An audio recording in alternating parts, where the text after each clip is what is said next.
Hai, Assalamualaikum dan selamat sejahtera. Okey, hari ini kita akan sambung pelajaran kita dalam skop 6 iaitu mencegah penyakit semasa. Okey, mencegah itu ialah cara kita untuk mengelakkan penyakit seperti yang pertama, unit 1 iaitu demam denggi, unit 2 chikungunya, unit 3 malaria dan unit 4 leptospirosis.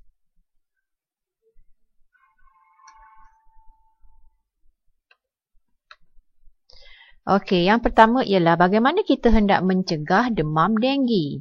Okey, so semua orang dah tahu demam denggi ialah penyakit yang disebabkan oleh gigitan nyamuk Aedes. Jadi yang pertama kita perlu buat ialah pastikan tiada tempat pembiakan nyamuk.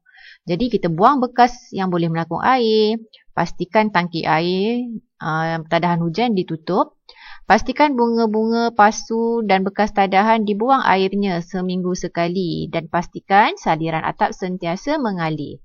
Bagaimana pula kita nak melindungi diri? Okey, jadi kita hendaklah memastikan tingkap dan pintu sentiasa ditutup, sapu ubat penghalau nyamuk, pakai baju berwarna cerah berlengan panjang dan seluar panjang sewaktu keluar rumah dan pasang ubat lingkaran nyamuk atau ubat nyamuk elektrik di kawasan tertutup. Okey. Jadi kalau kamu mengalami gejala demam panas gejala demam denggi seperti demam panas, sakit kepala, sakit tulang belakang, sakit sendi-sendi, loya dan muntah-muntah, sakit biji mata dan ruam, jangan tunggu lagi. Teruslah pergi ke hospital. Okey, yang seterusnya ialah demam chikungunya. Okey, demam chikungunya ni ialah demam yang disebabkan oleh nyamuk seperti nyamuk Aedes juga. Cuma simptom dia lain sikit di mana kita akan mengalami demam, sakit badan, ada ruam dan juga sakit sendi yang teruk. Lenguh-lenguh, tak boleh gerak. Okey. Jadi cara mencegahnya ialah kita gunakan semburan aerosol bagi membunuh nyamuk dewasa di dalam rumah. Yang kedua, elakkan daripada melawat kawasan wabak chikungunya. Okey. Yang ketiga, gunakan bahan pembunuh jentik-jentik. Keempat, bersihkan persekitaran, musnahkan tempat pembiakan nyamuk Aedes. Pasang jaring nyamuk di tingkap dan pintu rumah. Juga gunakan repellent iaitu penghalau nyamuk dan pakailah pakaian berlengan panjang dan seluar panjang. Terutamanya bila kamu berada di luar rumah. Seterusnya ialah demam malaria. Okey, demam malaria ni pula ialah penyakit yang disebabkan oleh parasit yang menjangkiti manusia melalui gigitan nyamuk tiruk. Okey, orang yang demam malaria ni dia biasanya akan demam menggigil, berpeluh, sakit kepala, letih, loya, muntah. Okey, jaundice ya, kuning pembekakan hati dan limpa, sawan dan juga boleh membawa koma.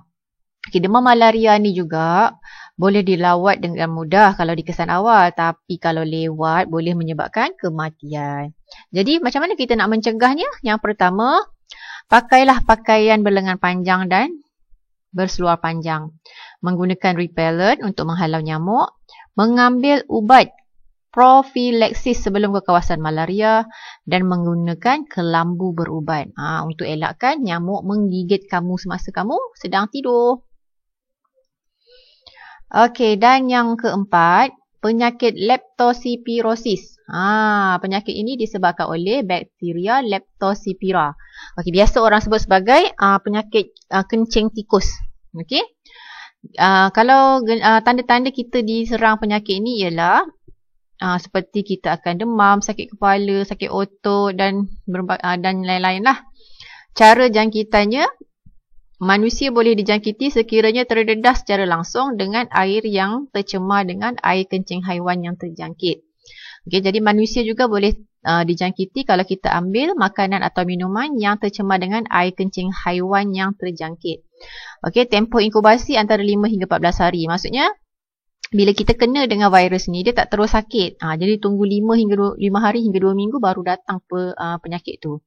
Jadi antara punca-puncanya ialah bakteria ni terdapat dalam haiwan mamalia seperti tikus, anjing, babi, lembu, kuda, kambing dan juga kucing. Jadi kalau haiwan-haiwan ini dijangkiti, dia juga boleh menjangkiti kita melalui air kencing mereka.